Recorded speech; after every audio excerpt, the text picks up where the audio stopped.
Bonjour tout le monde, bienvenue à ce nouvel épisode du podcast L'État financier. Donc encore une fois aujourd'hui en compagnie de mon collègue Gabriel. Salut tout le monde, salut JP.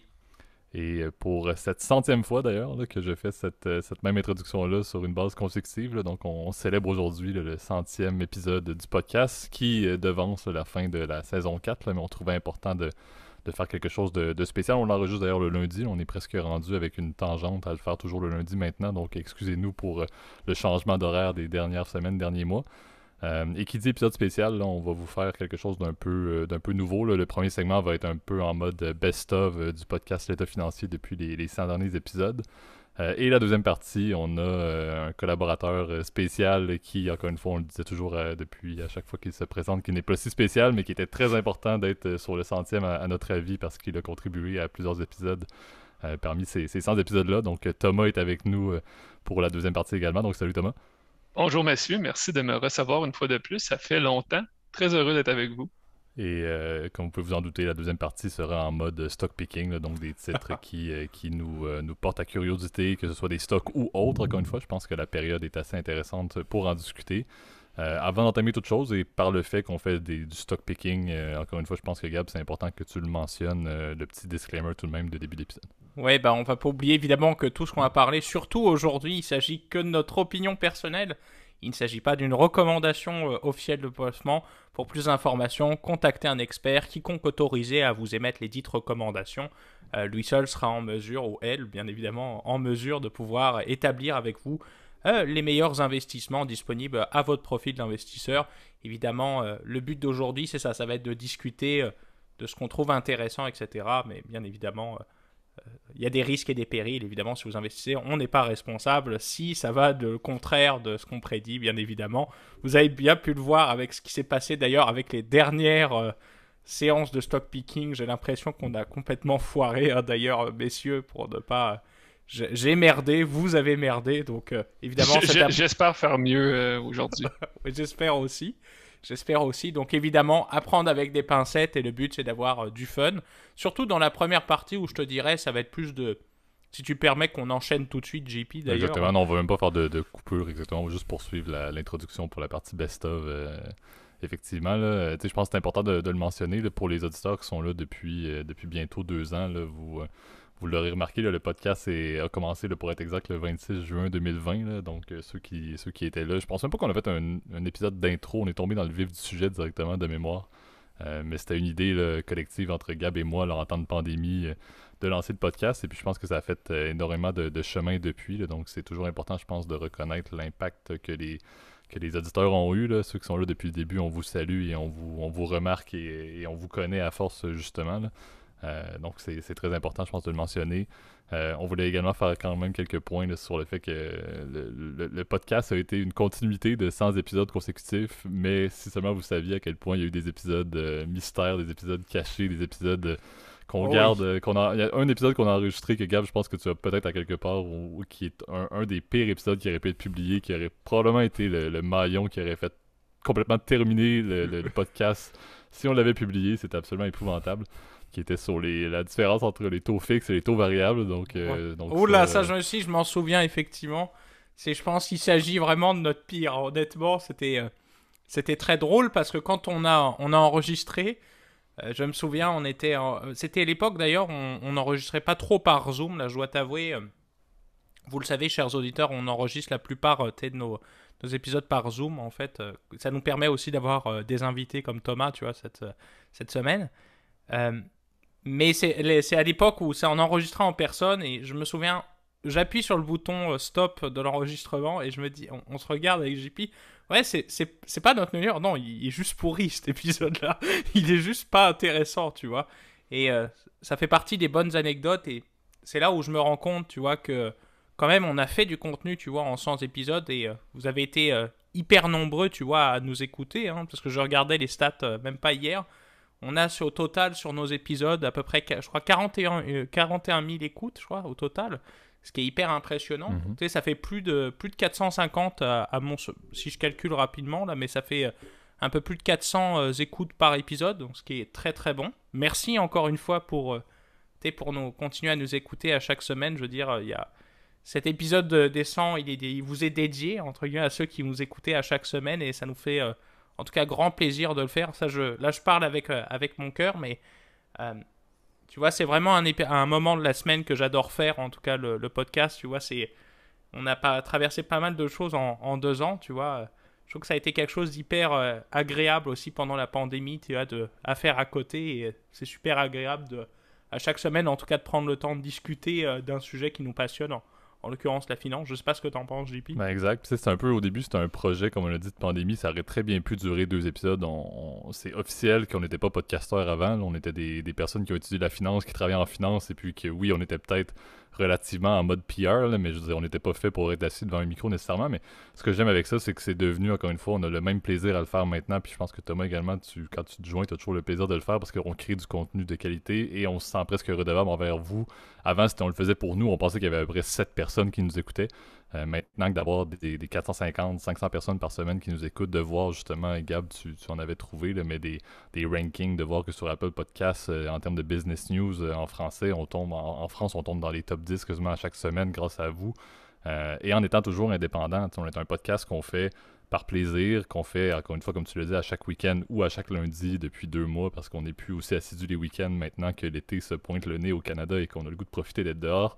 C'est par rapport à l'hiver où on prend en enregistrer 16h30 le dimanche parce qu'il neige et on n'a pas le goût de sortir.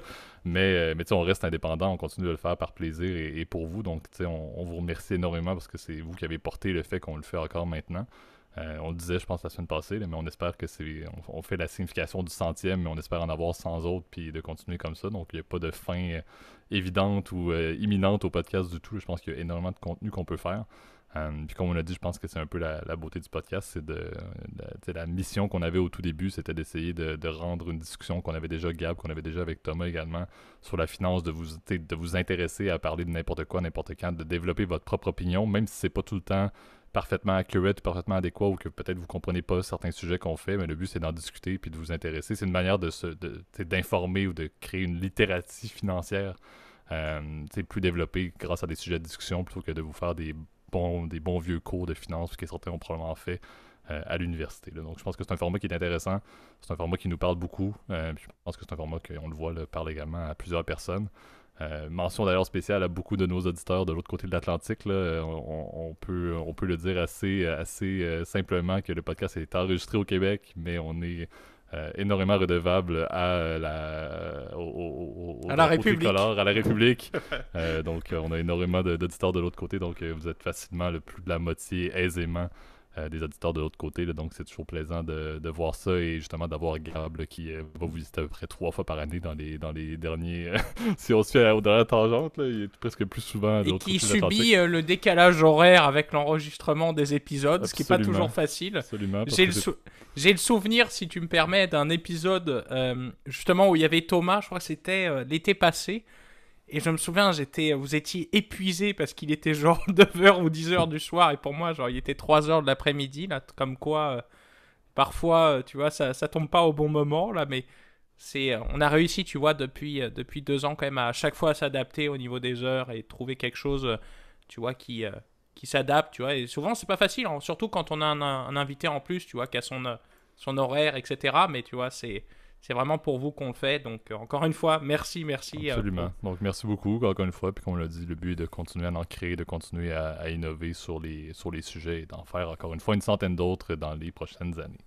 C'est quoi le sujet qui a le plus marché? Hein? Avez-vous souvenir? Le sujet qui a le plus marché. Parce que là, on a parlé du sujet que vous avez évité avec brio. Absolument. Pour pas perdre toute votre base. Le plus gros épisode a été un scandale qu'on avait parlé dans la saison 1, qu'on a toujours ri et que je ris encore à ce jour. Le scandale Enron qu'on avait fait et qui sur YouTube, si vous tapez scandale Enron en français sur YouTube, on est le premier lien disponible pour l'explication du scandale Enron. Je pense qu'on est à 3000 sans écoute, juste sur YouTube, puis c'est ceux qui nous écoutent sur YouTube, vous le savez, à part regarder un fond d'écran que Gab fait à chaque semaine, il n'y a pas grand-chose, on fait pas de caméra, donc que 3100 personnes ont décidé de se taper sur YouTube, qui n'est pas notre plateforme principale, on s'entend que c'est Apple Podcasts et Spotify qui a le plus de vues à chaque semaine, Mais les 3100 écoutes plus autres plateformes, on doit avoir facilement du 4000-4500 écoutes juste sur le fameux scandale Enron. Probablement des gens qui étudient en Il finance y avait un qui cas doivent faire un d'école, travail, qui clairement. doivent faire un travail expliqué. Le On scandale salue Enron. l'école de finance de Troyes qui nous a Toutes les écoles de aidé. commerce qui vous font faire des vues.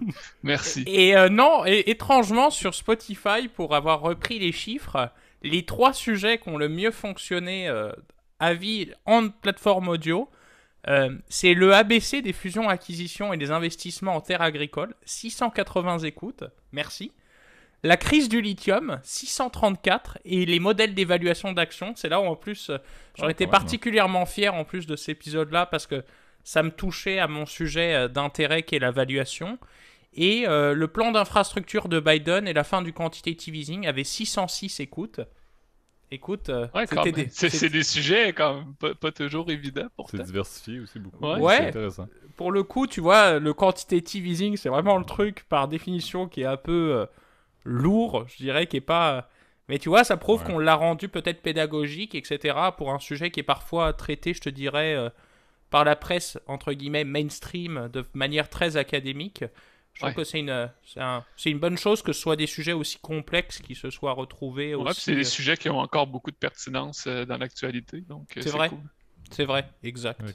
Donc c'était le court début parce qu'on sait que vous allez être très intéressé par la partie stock picking, là, donc on entend ça à l'instant, là, mais encore une fois, là, merci à tout le monde. Si vous avez toujours je le mentionne tout de suite, là, des commentaires, allez les mettre sur YouTube, même pour ceux qui sont là depuis des années, même à la limite, allez commenter le nombre d'épisodes sur 100 que vous avez écouté, là, ça va nous faire plaisir d'aller lire ça sur YouTube, donc n'hésitez pas d'aller commenter quelque chose pour ce 100e épisode. Et encore une fois, on vous salue et on continue et on compte bien continuer de faire le podcast pour vous. Là. C'est un beau projet qui a pris beaucoup d'effervescence depuis le temps, depuis que j'ai transféré un document Word à Gab avec quelques points entre deux questionnements, à savoir si l'existence humaine allait survivre la COVID-19. Et regardons-nous maintenant en post-pandémie presque avec un 100e épisode de podcast. On a fait du chemin, effectivement.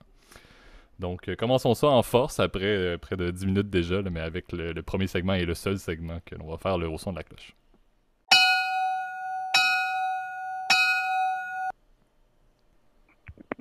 Parfait. Donc, on va faire encore une fois un peu le tour d'horizon qu'on fait toujours chez Gab. T'en as 3, là, on verra si on a le temps. En fait, je vais peut-être te laisser commencer pour que tu termines avec ton 3e également à ce moment-là. Donc, on va faire une rotation. Donc, chacun à notre tour. Toujours peut-être Gab présente ton premier. On va faire quelques points, Tom, sur ce qu'on a à mentionner. Si on a le goût de déconstruire, comme on aime tant le faire, les propositions, les stocks que Gab a un certain intérêt. Là. Je vais me mettre sur mute à l'instant et je vais préparer mon contre-argumentation dès que Gab va dire sa compagnie numéro 1. Et alors, pour faire taire les rageux qui sont parmi notre auditoire, enfin en tout cas mes interlocuteurs aujourd'hui, ainsi que parfois les auditeurs qui m'ont parfois reproché le fait d'être très valeur et de pitcher des trucs pas très fancy, et ben aujourd'hui je vous présente en fait 3 stocks, dont 2 stocks croissance et 1 stock valeur, tu vois, pour remettre les choses à plat. Et je vais évidemment vous exposer pourquoi je pense que ce sont des stocks qui sont à surveiller ou qui sont intéressants. Encore une fois, on ne les recommande pas. C'est libre à vous de prendre votre propre décision par la suite. Alors, c'est drôle parce que vas-y. Moi, quand je trouve que les stocks valeurs gagnent en intérêt à cause du contexte économique comme en ce moment, ben toi, tu vas dans l'autre sens puis tu nous parles de plus de stock croissance. Et oui. Alors que moi, je vais être la vue complètement opposée à ça. Et ben là, pour le coup, tu vois, je trouve que ça a toute cette pertinence parce que les multiples, on en a déjà parlé, chers auditeurs, il y a plusieurs épisodes de ça, hein, mais les multiples d'évaluation en fait des stocks croissance en fait ont vachement diminué. Ce qui fait que je trouve que le style croissance redevient intéressant à mon opinion en ce moment même. Les valeurs aussi de la plupart des stocks croissance aussi se sont cassés la gueule, surtout en technologie de l'information. Et c'est pour ça d'ailleurs que je vais commencer plus par celui-ci. Alors le premier stock que j'ai envie de présenter en fait, c'est une compagnie qui est spécialisée dans une industrie qui est hyper trendy en ce moment. Et la raison pour laquelle je décide de l'acheter personnellement, c'est parce que je trouve qu'elle a un prix par rapport à ses compétiteurs qui est faible, par rapport à les multiples de ses compétiteurs. Et en l'occurrence, c'est une compagnie de semi-conducteurs et de puces informatiques, Qualcomm. Oui. Non, c'est intéressant. Ben, ouais, les semi-conducteurs, là, sûrement que beaucoup sont déjà au courant, là, mais c'est quand même un gros monopole au niveau mondial. Là. Ça vient pas mal d'une petite poignée de compagnies. Puis là, avec les problèmes d'approvisionnement qu'il y a, c'est devenu un très gros enjeu pour beaucoup de producteurs de divers produits, là, que ce soit des automobiles, des composantes électroniques, tout ça. Il y a des semi-conducteurs dans tout ça. Et personne n'est capable d'en avoir.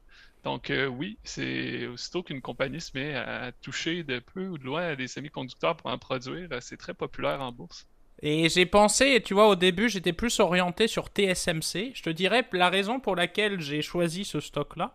Eh ben, j'y suis allé avec une approche, je te dirais, basée vraiment sur les fondamentaux. Je te dirais, euh, j'ai décidé d'utiliser un stock screener, comme vous pouvez trouver c'est sur Yahoo, etc., ou n'importe quelle plateforme, je veux dire, sur le net, là, mais, ou même Google Finance. Enfin bref, moi j'ai pris Bloomberg, là, parce que j'ai des accès, là, mais euh, la raison pour laquelle j'ai choisi Qualcomm, c'est que c'est celle qui coûte le moins cher avec ses multiples, parce qu'elle a un PI de 14,3, ce qui est très faible, je te dirais, pour le secteur technologique. Il faut se rappeler que le secteur techno, souvent, c'est à peu près 30 fois le PI, donc c'est-à-dire que 30 années de bénéfices pour revenir dans tes sous au niveau du prix de ton action.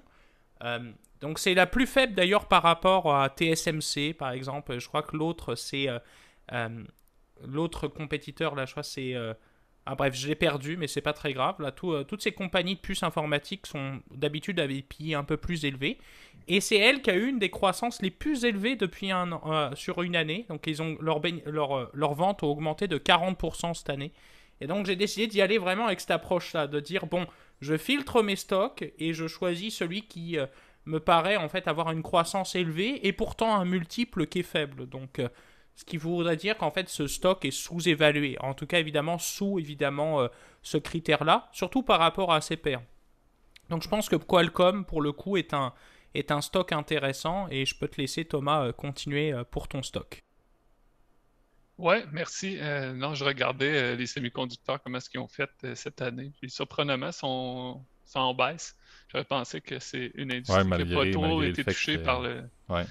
par le revirement de marché, mais non, sont quand même en baisse. Fait que non, moi je trouve que c'est quand même pertinent. Ben, c'est intéressant. Moi, je pense que c'est pour faire le dernier point avant que tu y ailles avec le tien, Thomas. Je pense que la disparité de l'offre et la demande dans les semi-conducteurs fait en sorte que ces compagnies-là, présentement, et tant qu'il y a des problèmes d'approvisionnement, à mon avis, ils vont très bien performer. Ce qui va être intéressant, c'est si on se retrouve, et on va y arriver à un certain point, à une période où notre fameux problème d'approvisionnement va être résolu.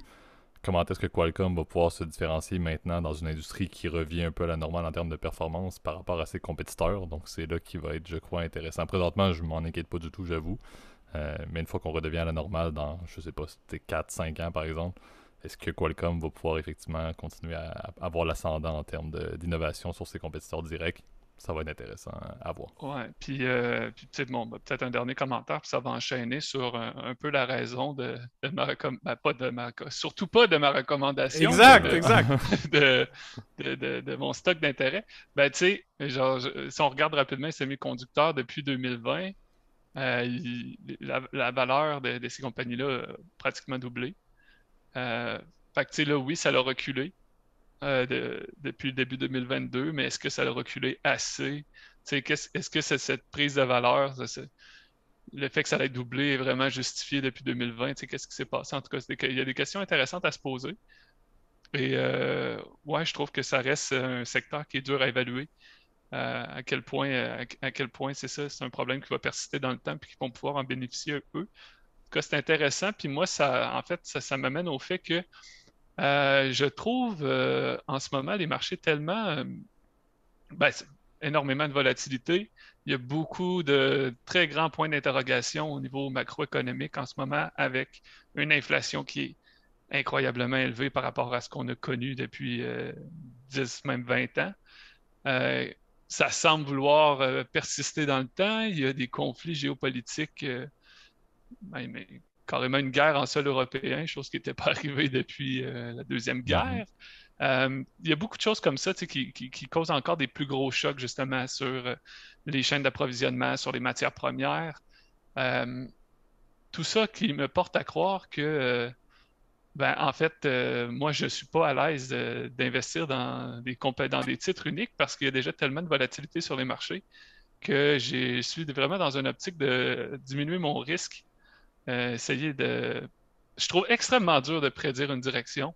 Je trouve que même si on choisit un bon stock en ce moment, un stock qui semble bon, tu sais, que les fondamentaux sont solides, il peut arriver tellement de choses au niveau macro que le stock va partir dans le sens inverse que ce qui est logique pour lui, Mhm. juste parce qu'il se passe trop de choses, c'est trop dur à évaluer vraiment la valeur intrinsèque d'une compagnie en ce moment. Donc, ce que je vous propose, moi, les boys, c'est d'investir dans un ETF typé valeur. On fait du factor investing aujourd'hui avec moi. Ah! Je recommande Non, il faut que j'arrête de dire recommander, là, c'est parce qu'on Non, est non, en- non, on tu est, vas là, on est, là, on là, est on est dans la on merde. est entre amis, puis là, j'ai pas l'habitude, moi. Mais non, moi, ce que je propose, c'est un ETF type valeur, donc facteur valeur, du genre, il y en a beaucoup, là, mais sur le marché, au TSX, là, le marché canadien, quelque chose comme XCV, qui est un iShare de BlackRock, qui fait du value, qui réplique un index valeur. Moi, je trouve ça bien en ce moment. Pourquoi valeur? Parce que justement, comme je disais, beaucoup d'inflation, beaucoup d'incertitudes. Donc, puis, tu sais, on voit là, les taux sont en train de monter. Puis, dans le cycle standard de notre économie, quand les taux montent, souvent, c'est suivi, puis là, on peut parler de plusieurs années quand même, mais c'est suivi d'une récession ultimement. Mhm. Et donc, on commence déjà à parler de récession. Est-ce qu'il y a des attentes par rapport à ça? Évidemment, on ne sait pas que ça peut prendre combien de temps, mais bon, tout ça vient rajouter de la volatilité sur les marchés, tout ça. Les compagnies valeurs sont, par définition, des compagnies qui sont mieux établies, qu'il y a justement les PE et les price to earning, comme Gabriel parlait, sont plus bas. Donc, tu sais, il y a la valeur est moins liée à une grosse anticipation d'une croissance future. C'est plus stable, plus de dividendes. Donc, tout ça. Donc, si jamais ça se passe mal, il y a encore plus de chocs inflationnistes, de chocs sur les matières premières, sur les chaînes d'approvisionnement, qu'il y a une récession, ben, c'est des stocks qui vont mieux réagir, justement par rapport à l'inflation, parce que souvent, c'est des compagnies bien établies qui ont un plus gros monopole, contrôlent mieux le prix. Ces matières premières augmentent, eux, ils augmentent le prix, ils leur filent à nous, le client, malheureusement.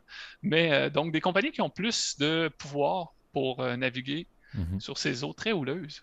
Ouais, Donc, mais je voilà. pense que c'est intéressant. Tu sais, je pense que tu nous l'avais parlé en off, puis je pense que c'était intéressant de faire un stock picking avec cet axe-là, sachant que je pense que c'est le premier stock picking qu'on fait où effectivement tout ce qu'on peut nommer, c'est un peu du casino lorsqu'on parle de titres, là, d'équité. Là, on n'a vraiment aucune idée, comme on l'a dit.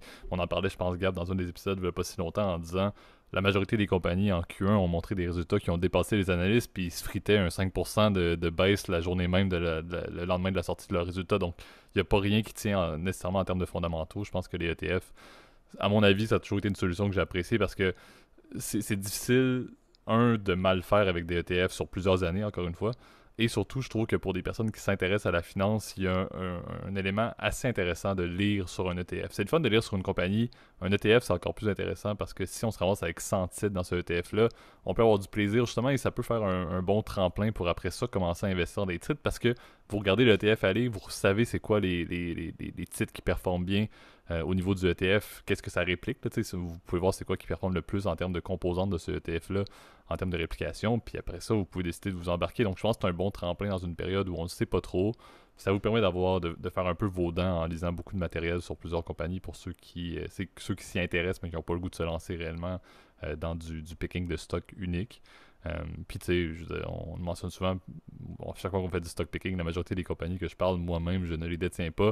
En général, je vais être quelqu'un qui, s'il a à investir, aime beaucoup mieux faire la diversification, effectivement, par ETF. Je trouve que c'est des approches qui sont assez fondamentalement intéressantes et, encore une fois, c'est un véhicule de placement qui est absolument exceptionnel et qui est probablement parmi les plus populaires en termes d'investissement. Là, les plus grandes compagnies, les BlackRock de ce monde, c'est du pain et le beurre qui peuvent opérer.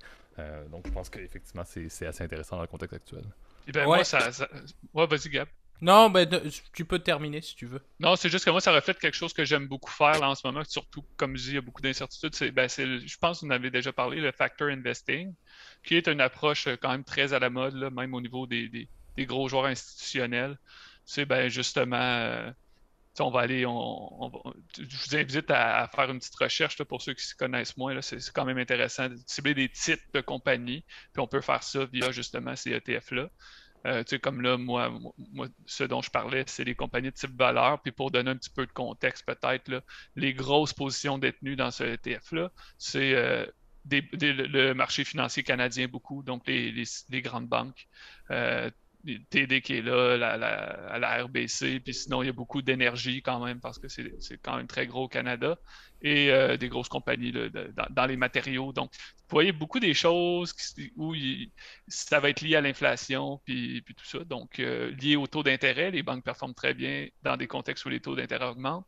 Donc, moi, c'est vraiment plus un pari où ben, les taux vont continuer de monter, l'inflation va rester. Donc, moi, c'est un petit peu ça à quoi mon investissement est relié. Là. Ouais, mais là, pour juste toucher en quelques secondes sur ce que tu disais, Thomas, bah, messieurs, vous avez pas mal résumé le fond de ma pensée quand même plus générale sur les marchés, là, mais je dirais, oui, l'approche valeur fait encore évidemment tout son sens, on l'a bien vu, hein, tu sais que je crois que le style valeur, en tout cas des chiffres que j'avais eu il y a quelques jours de cela, parce que j'avais justement, c'est très drôle, mais bossé là-dessus l'autre jour au travail, là, mais je crois que c'était, il surperformait le style croissance d'à peu près 10% cette année, ce qui est...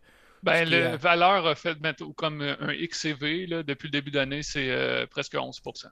Ok. Ah, en rendement total? En rendement total. Fait que Ok. c'est considérable considérant ce qui s'est Ah oui, le passé sur le gap est marché. encore plus impressionnant que ce Ouais. que je pensais, alors que le style croissance, bah, il s'est cassé la gueule, quoi, Dans le négatif, clairement. c'est clair.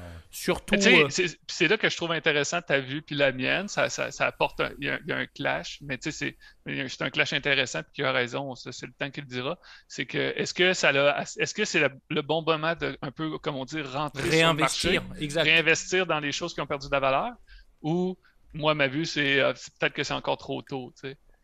Ouais. Ou, Je suis d'accord, c'est vrai que les deux arguments se valent, je te dirais, c'est plus... La question est de savoir, est-ce que ces entreprises-là, elles ont du pricing power? Parce qu'on sait que c'est le nerf de la guerre. Hein. L'inflation, si on y va d'une manière, on va dire, théorico-théorique, eh ben, l'inflation, elle affecte seulement, évidemment, elle augmente les revenus de l'entreprise, mais elle augmente les coûts. Et la question, c'est est-ce que tu es capable d'apparier tes coûts à tes revenus? Donc, ce qu'on appelle le pricing power. D'ailleurs, ceux qui ont quelques notions en marketing, première année, là, ça date d'un bout là, avec ce qu'on appelle les 5 forces de porteur. Ça fait partie évidemment de l'évaluation en fait d'une entreprise. Est-ce qu'elle est capable de transmettre ses coûts? Est-ce qu'il y a de la compétition qui est intense, etc. Et ça, c'est un argument qui est assez important. Et ça affecte aussi évidemment les discount rates, donc c'est-à-dire les taux de rendement espérés en fait par les investisseurs. Ça, je ne vais pas rentrer trop dans les détails, vous messieurs, je sais que vous savez de quoi je parle, mais pour les auditeurs, c'est que, évidemment, plus les taux sont élevés, plus la valeur présente d'un cash flow futur est faible. Donc c'est vrai que ça vient diminuer la valeur, en fait, quand les taux augmentent de manière générale, que ce soit pour les actions ou les obligations. Donc c'est là où il faut faire attention, on va dire, dans un contexte inflationniste, c'est qu'il y a plusieurs choses qui vont se passer. Et la question, c'est est-ce que l'inflation elle est déjà pricée avec les taux actuels? Mon petit avis me dit que oui, puisque en fait on voit quand même des yields qui ont énormément augmenté. Je sais que même les mortgage rates aux États-Unis, donc les taux des prêts maison aux États-Unis, ils ont dépassé à mon souvenir les 5%, ce qui est énorme, ce qui est quasiment rarement arrivé depuis plus de 10 ans en fait. Donc je pense que c'est déjà pas mal intégré par le marché, mais la question c'est est-ce que cette inflation maintenant elle va être persistante dans le temps? Ça malheureusement que l'avenir nous le dira, et pour le coup je partage ton point Thomas, je pense que ça va être quand même un phénomène de longue durée. Mais c'est un bon point que tu apportes en toute anticipation, et effectivement les analystes anticipent déjà des grosses hausses de taux pour la prochaine année et demie, d'une inflation qui va être quand même là pour la prochaine année. Donc c'est un bon point. C'est sûr que, comme on le voit, les entreprises de type valeur ont déjà gagné en valeur boursière. Donc, clairement, une partie de ces anticipations-là, du moins, sont déjà pricées. C'est ça. Il faut attendre la suite pour savoir la direction. Alors, on passe au tour de JP. J'ai hâte d'entendre ce qu'il a à nous proposer. Absolument. Je vais faire mon premier relativement rapidement parce que c'est celui qui, à mon avis, et bon, le plus intéressant pour certains, le moins intéressant pour moi. Mon deuxième est un petit peu plus outsider. Vous vous souviendrez, dans le dernier épisode, je vous avais sorti un bon vieux Sea Limited, une compagnie de Corée du Sud. Et je salue d'ailleurs un de mes amis qui m'avait mentionné que le rendement avait été excellent sur ce titre. Donc je n'avais pas investi, mais le outsider avait fonctionné. Donc j'en ai un autre un peu outsider que je vous parle en deuxième. Mon premier, je mets mon chapeau Buffett ou Gab, dépendamment de la mention. Là. Donc je vais en mode un peu valeur. Un titre qui, pour certains, ne l'est pas, mais qui, à mon avis, avec ce qui se passe présentement, a toute raison de le devenir. Je vous sors roulement de tambour et vous allez faire les gros yeux parce que j'attaquais Gab avec les banques il y a de cela quelques minutes. JP Morgan. Je vous Bank sors of America. absolument pas parce que je ne vais pas dans les banques, mais j'en vais dans une capitalisation qui est beaucoup trop considérable, mais j'en vais dans du Apple. La raison pourquoi je vais dans du Apple, c'est simple. Le titre, encore une fois, a pas encore connu, à mon avis, un réajustement qui est digne de mention. C'est pas quelque chose qu'aujourd'hui je serais intéressé à acheter à l'instant. Ça a perdu à peu près un 15,73 depuis le début de l'année. Ça avait gagné en contrepartie, là, je pense, près de 355, dépendamment de quel calcul vous faites, entre 355% entre 2017 et 2021-2022. L'intérêt que j'ai, et je dis Buffett parce que Buffett en détient énormément et a même augmenté il y a de cela quelques semaines ses parts au niveau de Berkshire là, dans Apple, c'est l'intérêt d'une compagnie qui est une aussi grosse machine à cash que Apple. Apple se rend compte présentement que ses nouveaux produits n'ont pas une énorme croissance au niveau des ventes. Le iPhone 13, que je me souviens même plus qu'il était sorti parce qu'il en sort beaucoup trop, ne se vend pas aussi bien. L'inflation et le coût de la vie présentement n'aident pas des biens qu'on peut catégoriser de luxe, même si, encore une fois, tout le monde, les fervents Apple vont continuer à acheter des Mac, etc. Donc c'est certain qu'il y a une logique que la compagnie va peut-être moins bien aller. Les analystes baissent un petit peu leurs attentes. Et en général, Apple est une compagnie qui a toujours montré que lorsque les attentes sont basses, elle va toujours soudainement sortir un trimestre qui est absolument incroyable. Et là, le stock va prendre des gains assez considérables. Donc il y a cette logique-là que j'aime bien de Apple, que on va la sous-estimer malgré le fait que c'est Apple et que ça va continuer et que ça va reprendre à mon avis. Et le deuxième point, qui est probablement le point valeur que je voulais aborder, c'est le fait que Apple présentement utilise énormément de son cash, de son argent, pour faire des stock buyback et pour faire des dividendes qui sont quand même assez intéressants. Et qui dit stock buyback, pour les personnes qui en détiennent, pas pour les personnes qui comptent en détenir dans 5 ans, on s'entend, mais le fait d'être détenteur, les stock buyback, ça favorise encore une fois un titre qui peut être à la hausse au niveau du cours, même s'il est à 149, 64 US présentement à peu près. Et les dividendes sont quand même assez intéressants aussi depuis les 5 dernières années. Je pense qu'ils ont racheté à peu près, je pense, 5% de leur stock à chaque année dans les 5 dernières années. Pour vous donner une idée quand même. Donc c'est pas grand-chose quand on constate qu'il y a des milliards de parts en circulation, là, certes. Mais je trouve qu'il y a un intérêt là-dessus. Je trouve que c'est une compagnie, encore une fois, qui devient un peu dans une période de hausse, de fluctuation. Les compagnies qui avaient absolument rien en dessous dans les techs ont pris un coup. Puis Apple en a pris un, mais pas tant que ça, parce qu'ils ont réalisé qu'il y avait des fondamentaux qui existaient quand même dans cette compagnie-là, qu'on ne pouvait pas nier. Donc Apple est mon numéro 1. Je sais que votre avis va être tel que tel. J'hésitais entre Apple ou Alphabet au début, là, encore une fois, pour vous donner une idée de ma réflexion initiale. Je considère que c'est deux compagnies tech qui en mangent, mais qui ont des fondamentaux qui ont fait en sorte que la pente n'a pas été si abrupte et qui utilisent, à mon avis, très bien leur cash dans des périodes où c'est relativement là, en fluctuation pour récompenser leurs investisseurs présentement. Donc, à mon avis, intéressant encore une fois à regarder. C'est pas quelque chose que j'achèterais maintenant, mais si ça prend un coup encore plus, si l'économie tombe en récession comme on parlait, à mon avis, cette capacité-là d'Apple de continuer à en profiter pour faire du stock buyback, ça devient intéressant pour de faire partie du bassin d'investisseurs de cette compagnie-là. Moi, je vais réagir en ayant eu une réflexion de seulement 2 minutes, là, donc ça vaut ce que ça vaut. Par contre, bon, après, j'ai toujours un problème avec Apple, puis bon, ils ont toujours bien performé, fait que c'est moi le problème dans l'histoire. Mais là, je regarde ça, c'est une compagnie technologique qu'ils ont bien fait dans le passé, à mon avis, parce que, je veux dire, ils ont réussi à être constamment très innovateurs. Ça a été des pionniers dans beaucoup de produits, ou du moins, bon, certains diront non, là, c'est pas les premiers à avoir inventé la tablette. Ben, c'est les premiers à avoir fait une tablette que les gens avaient envie d'acheter. Puis bon, en tout cas, ils ont été bons aussi au niveau marketing pour rendre populaire des choses qui ne l'étaient pas. Fait que pour moi, ça, c'est leur force. Donc, c'est une machine à innover, puis à rendre ça populaire, puis à créer des modes. Mais là, puis ça prend du gros cash pour innover. Ça prend de la recherche, c'est beaucoup d'investissement. Là, ce qu'on voit, c'est une compagnie qui commence à émettre des dividendes, à faire des stock buyback. Ça, tu fais ça quand tu es une compagnie parce que tu ne trouves plus assez de projets intéressants pour financer ta croissance, puis la prise de valeur de ton action. Fait qu'à la place, ben, tu rachètes puis tu émets des dividendes. Fait que ça veut dire que là, on est en présence d'une compagnie que sa force était d'innover, de créer des modes, créer des nouveaux produits. Puis là, tout à coup, à la place d'utiliser son argent à faire de la recherche puis tout ça, puis à sortir des nouvelles gammes de produits, ben, à la place, elle la redonne aux actionnaires. Fait que moi, ça me laisse très nerveux sur le futur. Là, on parle d'un futur très, très long terme quand même, là, mais c'est sur vraiment la pérennité de ce qui est Apple, puis de l'Apple qu'on a connu depuis tant d'années.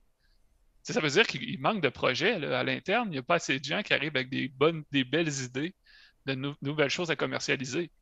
Fait que moi, je trouve ça très inquiétant pour une compagnie qui se veut technologique. Si je peux rajouter un sel à la discussion, en tout cas sur Apple, à mon avis, on opère quand même dans un monde technologique où on n'a plus d'innovation majeure. Hein. Il y a une saturation, ouais.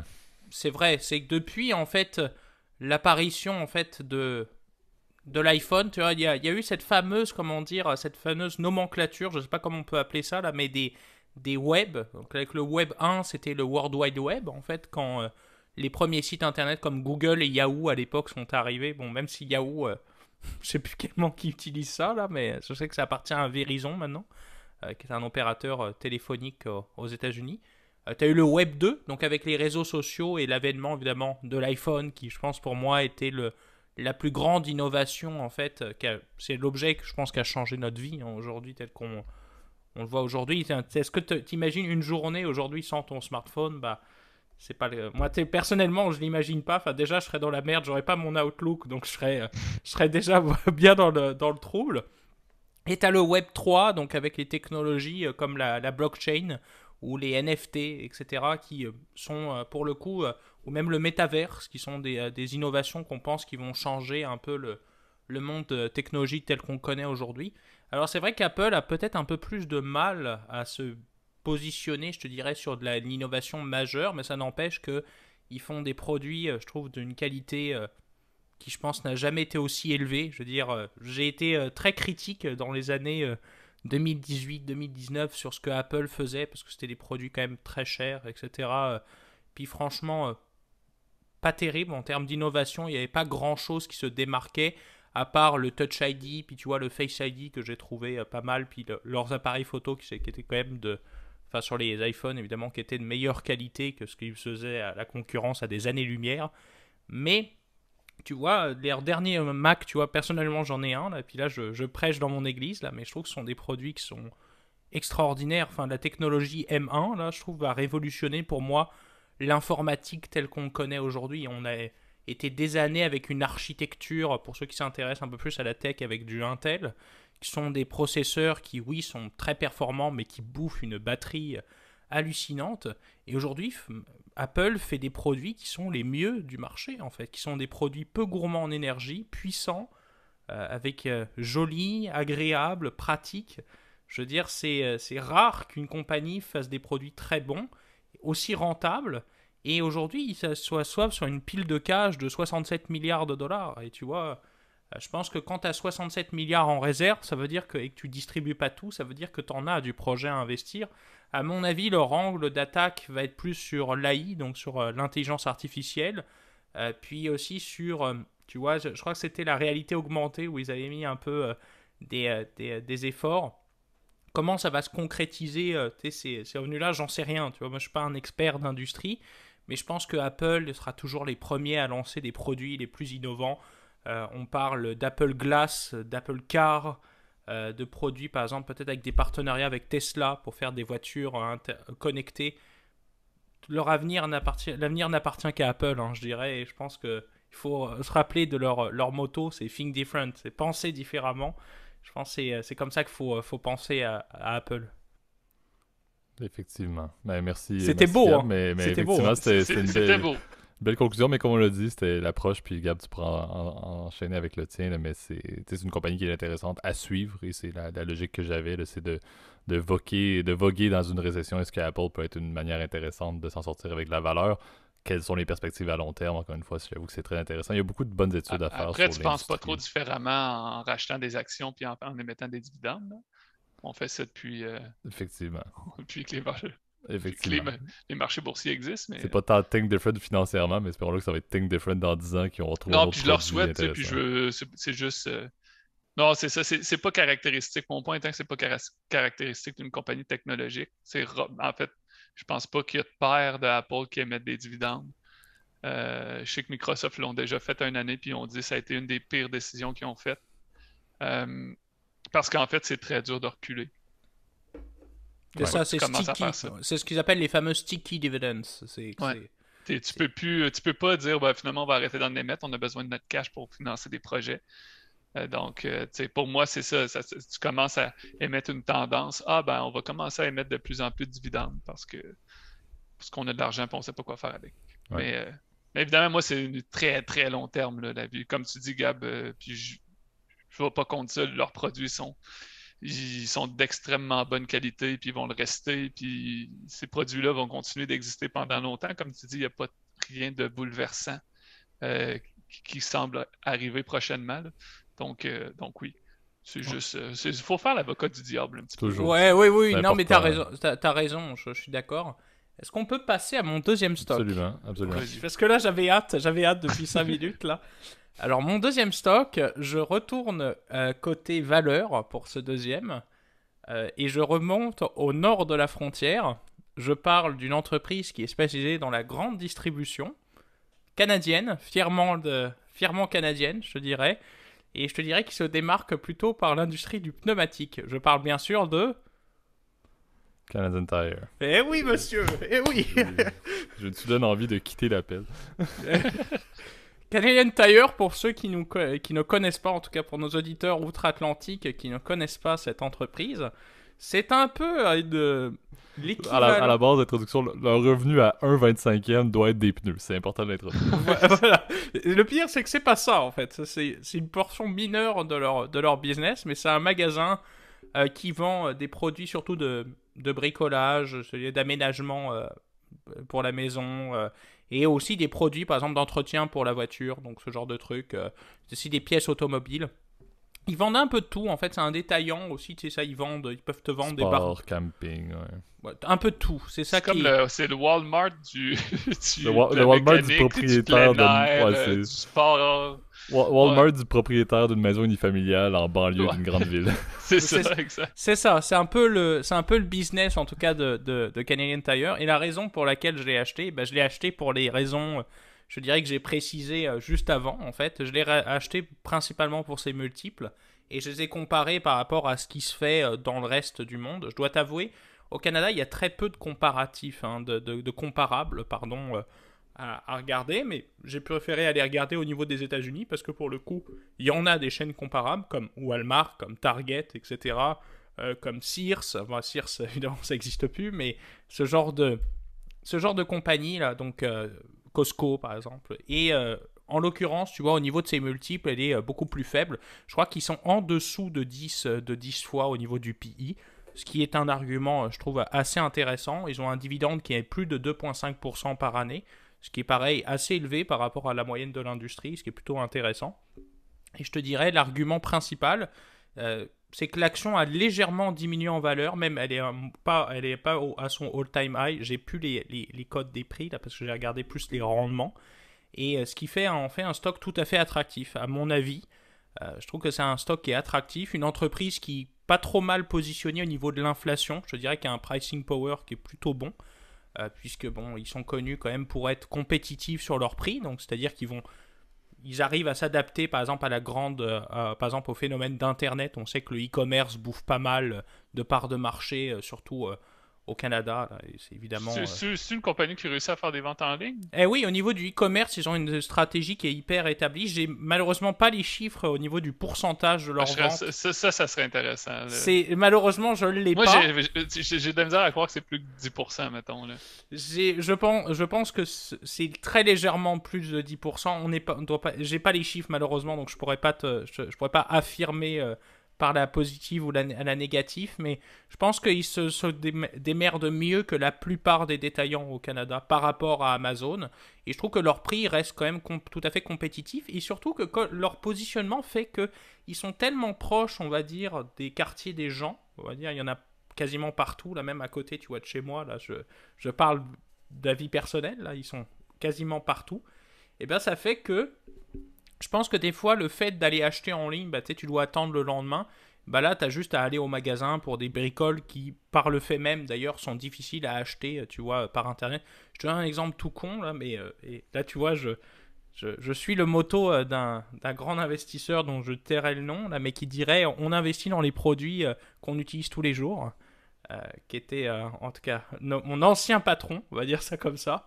La raison est donc, en fait, que tu vois, par exemple, moi j'ai acheté personnellement, tu vois, de la chaîne pour me lubrifier mon vélo, tu vois, pour lubrifier ma chaîne de vélo. C'est con, mais tu peux pas acheter ça par internet parce que c'est un produit trop dangereux, si tu veux, pour être transporté par camion, parce que je crois que c'est inflammable d'ailleurs.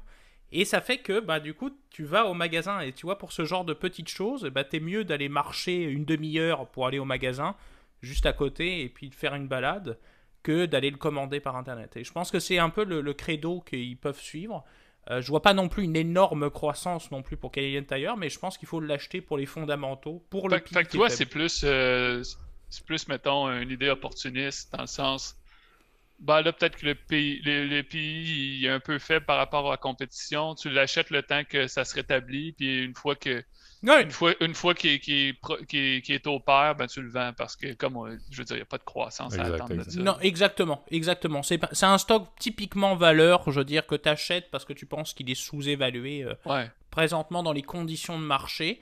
Mais je pense T'attends pas qu'ils que reviennent proches des pairs, puis voilà, c'est pas un investissement que je vais garder pendant 10 ans parce que je pense pas qu'ils vont révolutionner Ben exact, l'industrie. il n'y a pas d'opportunité de ouais, fusion puis tu sais, acquisition, il y a pas, la croissance n'existe pas, ils sont je les vois positionnés. pas ouvrir des Ils nouvelles en ont déjà trop, à succursales. mon avis, pour la rentabilité. Il y en a qui sont C'est absolument pas c'est rentables aussi. énorme, leur succursale, ça va coûter une fortune en loyer, puis tout ça. Non, c'est sûr qu'il y a beaucoup de complexité, à mon avis, là-dessus. Encore une fois, on s'entend que c'est une chaîne canadienne avec la grandeur du territoire, tout ce qui est transport des marchandises, l'entreposage, il y a beaucoup de défis liés à Canadian Tire, effectivement, mais c'est Canada Store, comme ils peuvent dire chez nos voisins des provinces anglophones. Ils ont un branding qui fonctionne très bien et effectivement, il n'y a absolument aucun comparable. Et je pense que s'il y a plusieurs Canadiens qui sont un peu comme Gab, qui y vont à peu près 3 fois semaine par plaisir, je pense qu'effectivement, ils peuvent très bien avoir une pérennité et retourner dans leur cours un peu plus courant. Il n'y a pas un monde où. Je sais pas c'est quoi là, le pourcentage de revenus qui vient tu sais, d'un peu le côté mécanique. Puis tu sais, toutes les pièces automobiles qui vendent, puis tout ça. Mais il n'y a pas un monde où, tu sais, maintenant qu'il y a de plus en plus de voitures électriques, puis que la mécanique de ces voitures-là, c'est vraiment pas la même chose que nos bazous conventionnels qu'on répare souvent parce qu'ils Ouais. sont tout le temps pétés. Tu sais, il n'y a pas un monde où ce segment-là de marché va juste aller en décroissance, plus que le parc automobile va être électrifié. Ouais, mais je pense que ça, c'est un point qui est intéressant parce qu'ils sont vus présentement pour les véhicules à combustion, sont vus comme étant l'alternative plutôt qu'aller chez votre concessionnaire qui va Ouais. vous charger 2 fois plus cher pour les mêmes services d'entretien de base que Canadian Tire. Donc, je suis bien d'accord que plus les véhicules vont devenir électriques, on aurait. Pour que les gens comprennent, là, Ben ceux oui. qui connaissent pas On aurait, Canadian on aurait Tire, chacun une Tesla. chaque magasin, il y a un garage. Tu sais, ou peut-être pas chaque, là, mais la plupart. Presque, ouais. Donc, tu sais, c'est aussi un endroit où les gens vont beaucoup faire réparer leur voiture brisée. Parce que, comme tu dis, tu vas pas chez le concessionnaire, ça coûte plus cher. Puis réparer une voiture à combustion, ben, c'est facile. Ils sont pas Exact. mal Mais la toutes faites Tesla, pareil. c'est rare que quand je suis allé faire changer mes pneus chez Canadian Tire, c'est rare que j'ai vu des Tesla qui attendaient Ben, en c'est file ça, tu pour, sais, jamais tu effectivement. vas amener ta voiture électrique là. Ben Parce que après ça Ils vont risque peut-être de une batterie changer. tondeuse, puis... Ouais, non, mais c'est ça.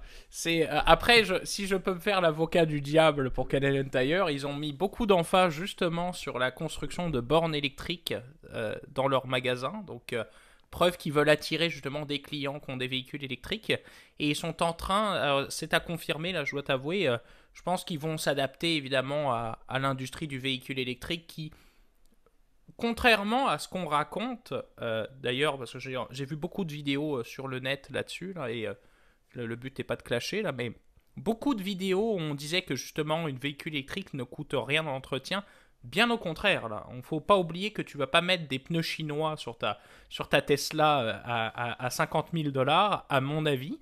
Il faut que tu changes évidemment tous les systèmes de frein aussi, parce que ça consomme quand même des plaquettes, comme un véhicule régulier. Oui, effectivement, tu n'as pas des problèmes, par exemple, de tout ce qui est en fait les fluides, donc par exemple la transmission ou par exemple l'huile de moteur.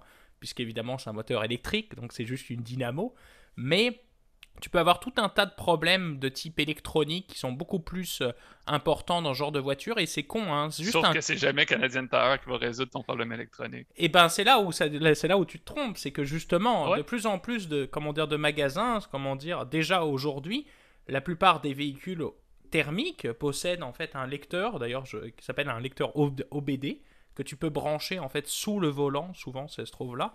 Et la plupart des codes en fait des voitures, la plupart des voitures rapportent elles-mêmes leurs problèmes de manière électronique. Donc il faut pas penser que ton mécanicien aujourd'hui est un wizard qui va dire au son. Ça, je pense que ça vient de telle pièce. Non, Donc, selon ce que tu nous dis, Gab, présentement, c'est que l'expertise en mécanique de Canadian Tire devrait peut-être être un intérêt pour Tesla de peut-être investir pour avoir des points de service dans les Canadian Tire. Voilà, et voilà, pour avoir plus. Je le dis avec le plus gros sourire que j'ai eu depuis les 3 dernières semaines, là, mais bon, je pense pour clore. J'apprends des choses parce que Gabriel est une source de savoir infini. Merci. Mais il n'y a pas un monde où c'est facile et très pertinent pour les concessionnaires, les fabricants de voitures de juste faire en sorte que pour lire cette information-là, tu dois te rendre dans une succursale Nissan, Tesla, Ford.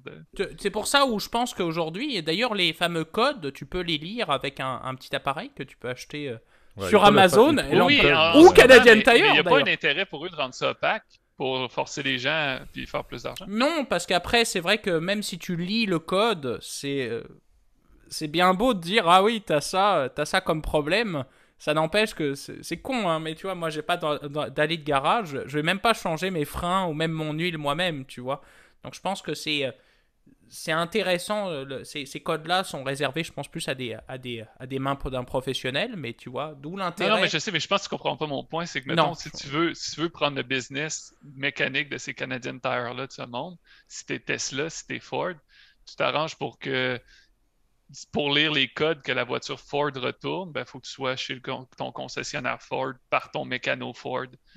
Puis comme ça, Ford garde l'argent. Ouais, mais après, c'est vrai que tu vois... Ça devient principalement de l'électronique, c'est ça mon point. Je vois mieux ton point. Tu peux rendre ça opaque, monopoliser un peu les réparations. Là. Ouais, mais après, j'ai du mal à voir l'intérêt parce que bon, le but de aujourd'hui, le nombre de points de service de Tesla est encore très très faible, hein, tu vois, par exemple, je pense que pour le point de Thomas, je pense que c'est faisable, mais il y a l'aspect consommateur. Je pense qu'il y a la protection des consommateurs qui rentre en ligne de compte. Il doit y avoir un point là-dessus, parce que je suis d'accord avec toi, Thomas, que ça devrait se faire, mais effectivement, n'importe quel petit boui-boui qui a son lecteur pourrait te charger 100$ pour le lire sans aucun problème présentement. Donc, je pense que c'est un acquis lié au droit des consommateurs de ne pas être autant pris avec les concessionnaires. Il y a peut-être un aspect légal à ça. Effectivement. Ouais, mais intéressant. Mais c'est un bon point, je partage. Mais intéressant, Gab, comme compagnie. Effectivement, je ne l'aurais pas vu venir, mais bon, c'est intéressant. Tom, peut-être avec si tu avais un deuxième également. Oui, mais moi, c'est toujours dans la même perspective du gars qui ne veut pas prendre de risques sur les marchés. Moi, c'est parce que là, tu sais, dernièrement, dans ce que j'ai travaillé, c'est beaucoup. Il y a beaucoup de problèmes là, c'est plus une vue institutionnelle. Là. Il y a beaucoup de problèmes d'une façon classique d'investir avant. Tu sais, même les particuliers, tu te faisais un portefeuille action-obligation. Et une grosse partie de ce portefeuille-là était des obligations. Mais les obligations, c'est dégueulasse en ce moment. Tu t'appauvris en achetant parce que l'inflation va plus vite que ce qui te retourne. Donc, beaucoup de gens cherchent des alternatives à l'inflation, donc des produits qui ont la capacité de te retourner des grandes distributions, soit des coupons typiques des obligations, soit des dividendes pour des actions, des choses comme ça, des paiements à chaque mois pour t'aider à faire tes paiements de d'autres choses, pour avoir des cash flows. Et donc, moi, ce à quoi je m'intéresse, c'est les REITs. Magnifique. Ça rejoint tout le monde ici. Ouais. C'est beau. Ah ouais, c'est beau. Non, puis c'est un produit qui devient de plus en plus populaire, qui est facilement accessible à tout le monde. Et ça, pour ceux qui sont peut-être moins familiers avec le produit, un REIT, c'est la façon pas chère, je dirais, d'investir en immobilier. Et en immobilier de toutes sortes. Donc, un REIT, c'est un grand gestionnaire d'immeubles, en fait, c'est un peu comme son titre en bourse, si on veut. Là. C'est pas exactement ça, là, mais donc ça vous permet d'investir dans les propriétés qui sont inclus dans ce REITs-là. Et donc, parfois d'avoir des investissements dans des blocs appartements, carrément, dans différentes villes, dans des centres commerciaux, dans des immeubles à bureaux. Donc, il y en a un petit peu de toutes les sortes. Évidemment, ça demande de la recherche puis de la réflexion à savoir quel de ces investissements-là je vais être exposé. Est-ce que je suis plus centres commerciaux? Moi, personnellement, pas trop depuis la COVID. Est-ce que je veux des immeubles à bureaux? Puis ça peut être une discussion intéressante. Peut-être que c'est pas un mauvais moment là, avec la reprise des bureaux tranquillement. C'est des investissements qui ont connu des lourdes pertes depuis plusieurs années. Donc, il y a peut-être cet argument-là. C'est peut-être un bon timing. Peut-être que cette perte-là a été trop, en fait, surévaluée la perte. Donc, en tout cas, les REITs, je trouve ça passionnant. Je trouve que c'est une très belle alternative aux obligations classiques parce que c'est un petit peu moins corrélé pour les mathématiciens d'entre vous, moins corrélé au marché. Donc, ça ne suit pas vraiment les marchés. Quoique les REITs, oui, là, parce que c'est listé en bourse, mais bon, on ne va pas rentrer dans des discussions trop deep, là. Mais bon, c'est différent des actions, ça fait que votre portefeuille est mieux diversifié, plus défensif. Ça rapporte beaucoup de distribution, des gros paiements à chaque mois, à cause que, par définition, ben, si ton appartement, tu le payes à chaque mois. Fait que tu donnes de l'argent à ton propriétaire. Et ouais, donc moi, c'est un petit peu mon point d'intérêt là, pour remplacer les obligations dans les portefeuilles. Ouais, mais c'est intéressant. Il y a tellement de diversification aussi. Il y a tellement d'offres dans les REITs, comme tu l'as dit, dans les REITs, comme tu l'as dit là, présentement. Tu peux faire une diversification même là-dedans, autant géographique que Ouais. Gab me crie dans les oreilles les mini-entrepôts. Là. Donc, littéralement, je pense que c'est vraiment des produits qui permettent d'aller chercher un bon buffer dans un portefeuille. Puis encore une fois, il y en a même qui se font un plaisir de juste se faire des... Encore une fois, à ne pas faire pour certains, là, mais il y en a qui font juste de la diversification en REIT. Ils ont juste ça. Ils ont juste des REITs, mais il y a tellement de diversification possible en termes encore une fois régional, en termes de pays, en termes de même de type. Là, on envoyait, Gab, je pense qu'il y avait même des trucs sur des châteaux d'eau, je pense, dans les États du sud des États-Unis. Là. Oui. C'est trippant à quel point c'est décorrélé complètement avec ce qui se passe par rapport à la situation d'un rate sur justement des appartements en Alberta, par exemple. C'est absolument passionnant de voir à quel point il y a des manières de diversifier juste avec ça, ce qui n'est pas recommandé parce que c'est la même classe d'actifs, mais il y a quand même un intérêt. Oui, puis il y en a pas mal, je te dirais, ça qui est cool, c'est qu'il y a énormément d'alternatives. Tu vois, j'en avais déjà parlé il y a quelques fois, vous étiez moqué de mes REITs de terre à bois, mais par exemple, j'en ai parlé de Weyerhaeuser aux États-Unis, de Life Storage, qui est du mini-entrepôt aux États-Unis aussi. Mais il y en a plein au Canada, j'en connais pas mal, mais tu vois, Nexus en est un que je trouve très intéressant. Ryokan, ça c'est plus par contre dans du commercial. Du commercial et du immeuble à bureau. BSR, Allied, il y en a beaucoup des REITs disponibles. Donc, c'est un monde très vaste. Et moi, ce que j'aime, c'est que, en fait, c'est assez bien immunisé à l'inflation. Parce que, typiquement, s'il y a beaucoup d'inflation, la valeur des propriétés va augmenter. Par contre, de l'autre côté, c'est sûr que si les taux montent, ça fait que les investissements en immobilier sont plus difficiles à faire parce que souvent, ça demande des gros prêts. Donc, ça peut générer moins de nouvelles offres. Mais en tout cas, il y a beaucoup de choses à prendre en compte, mais c'est quand même ça immunise bien un portefeuille à l'inflation élevée. Fait que c'est un monde vaste et passionnant que sont les REITs. Ouais, alors si je peux mettre juste de l'eau dans le vin, juste pour avoir un point de vue un peu plus critique, ce qu'il faut faire attention quand même, par contre, en ce moment, dans le contexte immobilier, c'est les cap rates qui sont au plus bas, en fait, depuis 50 ans. Donc les cap rates, pour se souvenir, pour nos amis qui nous écoutent, les cap rates, en fait, c'est le pourcentage, en fait, à chaque année de bénéfices que tu vas sur la valeur d'une bâtisse. Donc imaginons que tu as une bâtisse qui vaut 1 million, tu as 50 000 de loyer, puis tu as, 40 000 de dépenses, ça veut dire que tu as 1% de cap rate. Donc c'est un peu l'idée, c'est tu fais 1% de bénéfices par année, donc ça veut dire que ton immeuble se paye en 100 ans, en fait. C'est un peu la façon de le voir. Le problème en ce moment avec les cap rates bas, c'est que oui, on suppose qu'ils vont, comme ils sont au plus bas, ils peuvent que remonter, je te dirais, et donc ça veut dire quand les cap rates remontent, ça veut dire que les valeurs des bâtisses augmentent, ou soit la rentabilité de tes bâtisses augmente. Or, on est dans une période où je pense qu'il y a eu un contexte avec des taux tellement bas qui se mettent à remonter, qu'on va se retrouver peut-être avec une baisse de la demande de la demande immobilière, donc peut-être une pression sur les ventes, une augmentation des ventes et donc du baisse des valeurs des valeurs marchandes des bâtisses. Est-ce que ça va durer? Je pense pas, mais il faut faire attention dans ces facteurs macro pour le coup. Le contexte actuel de hausse de taux apporte effectivement là, de l'incertitude. Mais moi, je le vois surtout comme un bel. En tout cas, ça peut remplacer en partie des fois des grosses positions en obligations qu'on peut avoir dans nos portefeuilles en ce moment. Parce que c'était un petit peu le dada là, de tous les financiers. Là, c'était classique d'avoir ça en portefeuille. Fait que moi, un bel alternative, c'est ça, c'est de penser différemment là, quand il y a des classes d'actifs qui se mettent à moins bien fonctionner. Donc c'est le Apple du appartement, c'est ça? C'est un petit peu ça. Bien dit, Gab.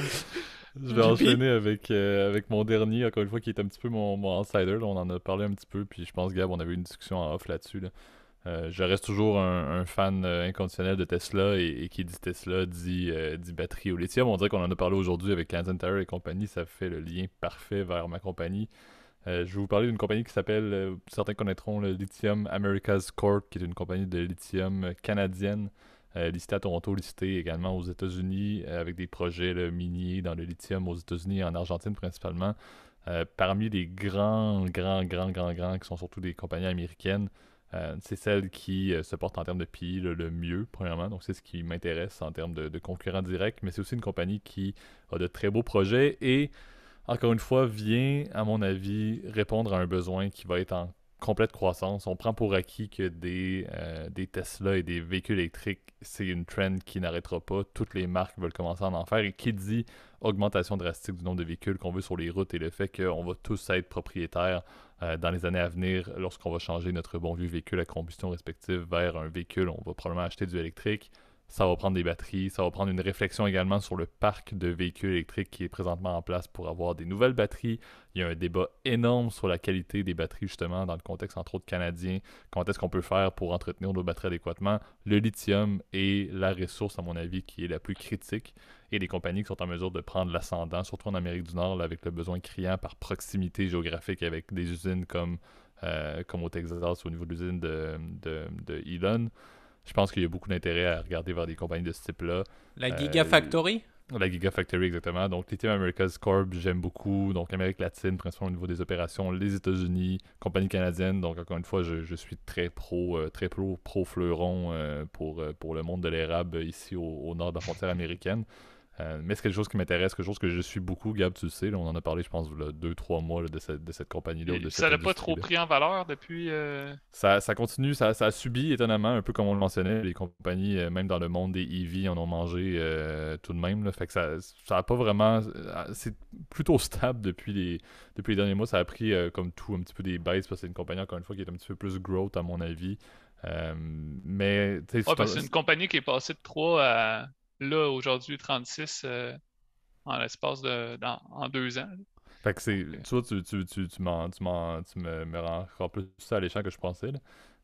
Mais comme je dis, ça m'intéresse beaucoup. J'avoue que le ceiling de cette compagnie-là, c'est ce qui m'intéresse. Tu l'indiques avec des chiffres quand même assez probants sur le fait qu'il y a eu une hausse quand même notoire. Lorsqu'on parle de comparables, il y en a qui sont dans les plus de 100 en termes de valorisation boursière. Pas de valorisation boursière, mais de cours boursiers en US pour des concurrents. Là, il y a un nom que j'oublie présentement, là, mais le numéro 1 de l'industrie qui est une américaine, j'oublie le nom, je vous le ressortirai si jamais vous avez des points.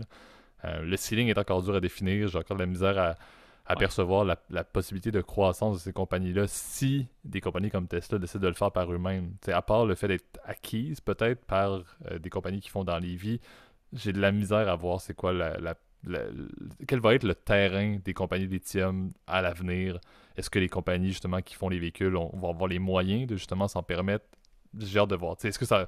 Le fait qu'ils sont indépendants m'inquiète un peu. Je sais pas vraiment c'est quoi la meilleure approche pour eux. Est-ce que c'est de rester indépendant ou c'est plutôt de se faire de tomber sous le giron d'une compagnie comme Tesla qui veut assurer encore une fois son approvisionnement en lithium?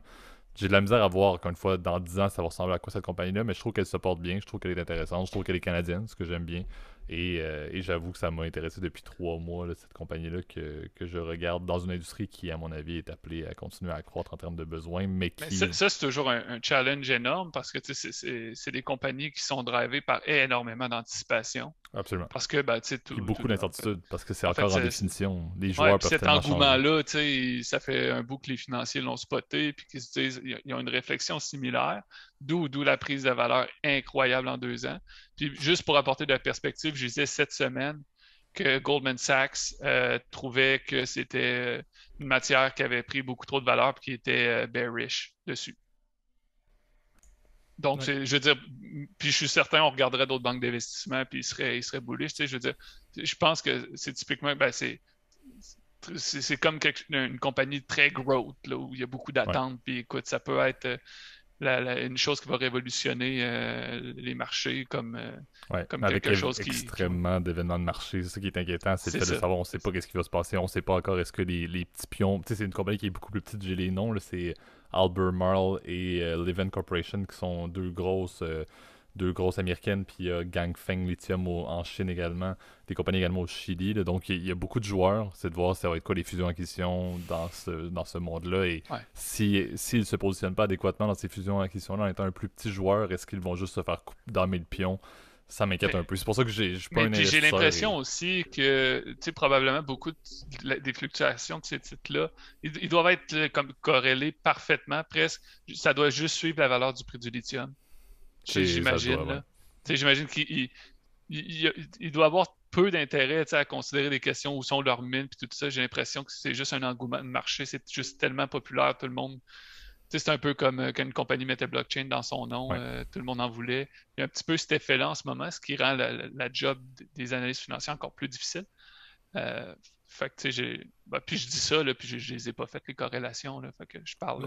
je parle pour le fun, là, mais Ouais, je pense aussi c'est pas mal loué aux proven resources. Donc en gros, est-ce qu'ils pensent, tu vois, en tout cas dans le mining, souvent c'est comme ça, tu vois, surtout dans l'or, c'est de savoir est-ce que si tu trouves un bon filon, bon bah là tu fais de l'argent, puis si tu en trouves pas, bon bah tu te fais avoir comme un bleu là. C'est comme ça que ça marche. C'est un business, tu vois, qui est très corrélé au prix, puis très corrélé à la découverte ou non de ressources potentielles ou en tout cas d'extraction minière qui se font. Là. Je dois t'avouer, je connais très peu l'industrie du lithium, mais il y a deux intérêts hein. En ce moment. Lithium puis l'hydrogène, c'est ouais. les deux on va dire les deux ingrédients du succès, je te dirais. Parce que l'hydrogène en soi, c'est une façon aussi de transporter de l'énergie, comme l'est une batterie. La bonne chose quand même, que l'argument que j'aurais en tout cas pour la batterie, c'est que la perte d'énergie quand tu transfères en fait de l'énergie d'une batterie vers un moteur, eh ben, elle est de seulement 5%, alors qu'elle est quasiment de la moitié pour l'hydrogène, parce que le processus pour fabriquer de l'hydrogène est très coûteux, très énergivore, et il y a énormément de pertes, on va dire, d'eau qui est perdue, ou de l'eau qui ne ressort pas. Enfin bref, j'épargne des détails. Mais j'ai du mal, moi, avec toutes les compagnies qui ont des très hauts bêta, là, je dois t'avouer, je connais pas assez, je te dirais, pour pouvoir déterminer est-ce que ça me paraît être un bon investissement ou non, même s'il ne s'agit pas d'une recommandation, encore une fois. Et je vais me taper la main, là, mais c'est ça. Je pense que c'est difficile à établir. Est-ce Mais que c'est je peux... assurément un domaine très un milieu très intéressant à suivre, là, où il va se passer beaucoup de choses. Est-ce qu'on a le temps, JP, de faire mon dernier stock, s'il te plaît? Peut-être en nommant, on va pas te challenger du tout, là, mais S'il te... vas-y en mode rapide, ouais. Messieurs, société de consultation basée à Montréal, Québec, Canada. Euh, il ne s'agit pas de Jean-Pascal? Non, pardon. Non, non, non. Euh, on est presque là. C'est moins mafieux que SNC Lavalin. Et je présenterai évidemment la truculente compagnie WSP qui, à mon avis, à ce prix-là, est intéressante parce qu'elle transige à peu près $140 à l'heure où on parle. Alors que c'est une compagnie, tu vois, qui, dans mon parcours académique, j'ai eu l'opportunité de pouvoir évaluer sa valeur. Et je l'avais estimé à peu près à $180, moi, selon mes calculs. Je pense que c'est intéressant parce qu'il y a un potentiel énorme dans l'industrie de l'infrastructure et que les pertes de valeur récentes sont juste temporaires. Donc, à mon avis, en ce moment, c'est intéressant. Au niveau des comparables, par exemple, les autres compétiteurs du genre Stantec, Arcadis, etc., elle est intéressante. Tu vois, ces compagnies aussi qui sont spécialisées dans la consultation de l'ingénierie civile et de transport. C'est intéressant. Si par contre ils pouvaient rénover nos routes québécoises de manière adéquate, ce serait quand même quelque chose d'apprécié. Mais bon, je pense que c'est l'argument. Ça, c'est un sujet compliqué, là. Je pense qu'on pourrait en faire un épisode sur les scandales, JP. La sur... construction au Dieu, Québec. Ouais, ça fait un lien directement avec l'utilité de Canadian Tire, effectivement, pour réparer nos véhicules complètement démolis. Ça, c'est ton CFA Challenge, c'est ça, regarde. Exact. Mais intéressant, effectivement. Ça conclut bien. Là. Je pense que effectivement le high, je crois, en 2021, là, ça a tapé du 187 quand même, cette compagnie-là. Donc, assez intéressant à suivre. Également, et comme tu l'as dit, le Québec, toujours bien en termes de fleurons. Donc, épisode toujours aussi consistant pour les stock picking / ETF picking aujourd'hui. Donc, encore une fois, axé sur notre opinion, toujours, c'est important de le mentionner. Et encore une fois, 100e épisode, je vais te laisser, Gab, faire ta conclusion pour la 100e fois également, tant qu'à y être, là, pour nous mener à l'épisode de la semaine prochaine, qui va être de retour, entre guillemets, à la banalité du classique, donc le format conventionnel pour le 101e. On ne va pas vous faire d'épisode spécial encore pour quelques temps, ne vous inquiétez pas. Ben encore une fois, merci en tout cas pour votre écoute. On espère que cet épisode vous aura plu. Je remercie Thomas encore une fois pour ta participation. Absolument. On est très content de te recevoir comme d'habitude. N'oubliez pas partager notre contenu si ça vous a plu sur vos réseaux sociaux, partager vos amis, famille, etc. Meilleure façon de nous encourager. Mettez un like sur YouTube, un commentaire si vous avez des questions, vous avez d'autres suggestions de stock par exemple, ou vous voudrez qu'on regarde ensemble. Ça pourrait être un épisode justement des propositions de stock et de faire comme un mini pitch, une mini, pas recommandation, mais mini opinion dessus. Ça serait cool. Si vous faites ça, j'aimerais bien en faire partie. Je trouverais ça vraiment cool. Et tu vois, c'est des idées que je jette en l'air, mais soyez libres d'y répondre ou non. Évidemment, pour les plateformes audio, Spotify, Apple Podcasts, Google Podcasts, Amazon Podcasts, Deezer, j'en ai peut-être oublié une, Overcast aussi, tu vois. Et n'oubliez pas que vous pouvez vous abonner et nous écouter sur toutes ces plateformes-là. Et en attendant, moi, je vous souhaite à tous une très bonne semaine et merci encore. Bonne semaine tout le monde. Salut.